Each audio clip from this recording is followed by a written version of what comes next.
Assalamu alaikum. Good morning. Welcome to my presentation of UCP Article 20 Bill of Lading. It is a very important document in documentary credit when the shipment is done by the ship or in seamount. Here, a bill of lading, however named, must appear to indicate the name of the carrier and be signed by the carrier or a named agent for or on behalf of the carrier or the master or a named agent for or on behalf of the master. Any signature by the carrier, master or agent must be identified as that of the carrier, master or agent signature. And a signature by an agent must indicate whether the agent has signed for or on behalf of the carrier or for or on behalf of the master. Carrier is carrier, master is master. And agent is for or on behalf of the carrier or for or on behalf of the master. Remember it. Bill of lading indicate that the goods have been shipped on board a named vessel at the port of loading, stated in the credit by pre-printed wording, and on-board notation indicating the date on which the goods have been shipped on board. The date of issuance of the bill of lading will be deemed to be the date of shipment unless the bill of lading contains an on-board notation indicating the date of shipment. If there is indicated that especially the date of shipment or the column is filled by the date of shipment, otherwise the date of shipment is the issuance date of the bill of lading, in which case the date stated in the onboard notation will be deemed to be the date of shipment on board.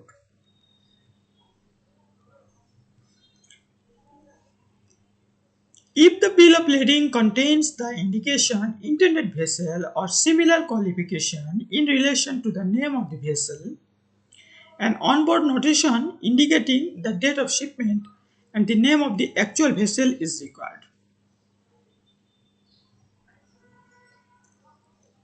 Indicate shipment from the port of loading to the port of discharge stated in the credit. If the bill of lading does not indicate the port of loading stated in the credit as the port of loading, or if it contains the indication intended or similar qualification in relation to the port of loading, an onboard notation indicating the port of loading as stated in the credit, the date of shipment, and the name of the vessel is required. Shipment date or onboard notation and the vessel name is required. This provision applies even when loading on board or shipment on a named vessel is indicated by pre-printed wording on the bill of lading. Be the sole original bill of lading or if issued in more than one original, be the full set as indicated on the bill of lading, contain terms and conditions of carriage or make reference to another source containing the terms and conditions of carriage, short form or blank back bill of lading. Blank back conditions, terms and conditions are not written with the bill of lading and it shows another source or site or another paper or another destination.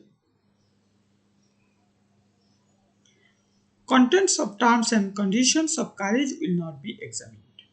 However, contents of terms and conditions of carriage will not be examined.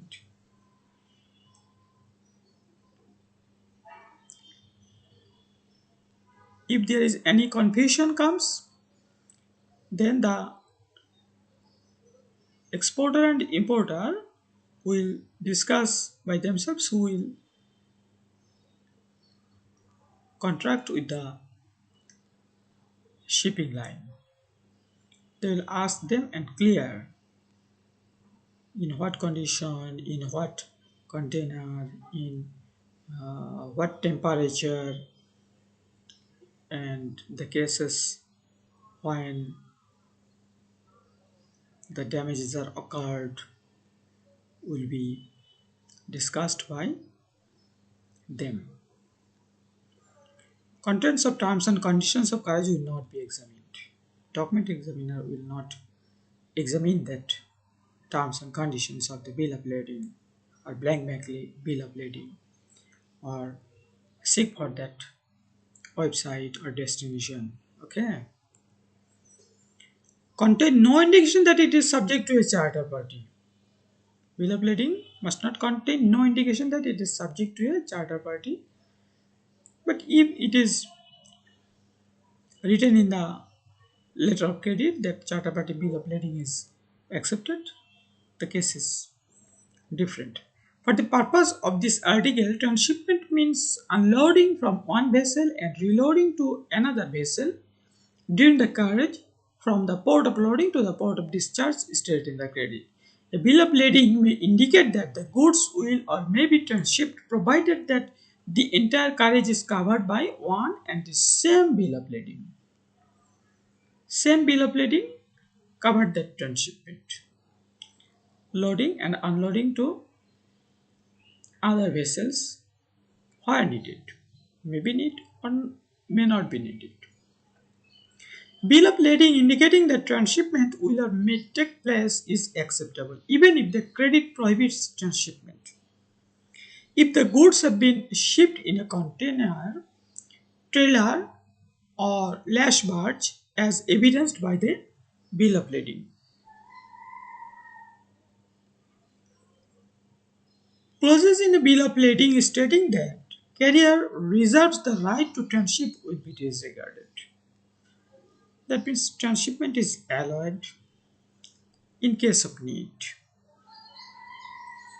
And the bill of lading contract is the same one. They will arrange. And the goods must be in a containerized trailer or lash barge.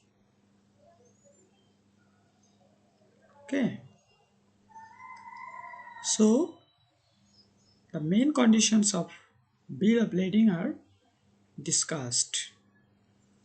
Port of loading, port of discharge, shipment date, signature on behalf of the master or on behalf of the carrier or captain himself must be designated.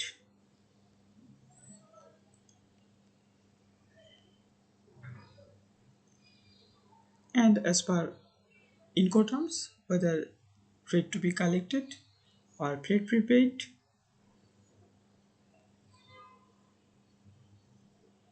So bill of lading is a very important document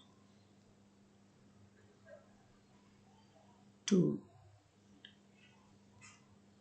ship the goods from destined place, from the selected place to the destined place, and take delivery of goods from the shipping company. Thank you very much for being with me in the discussion of bill of lading.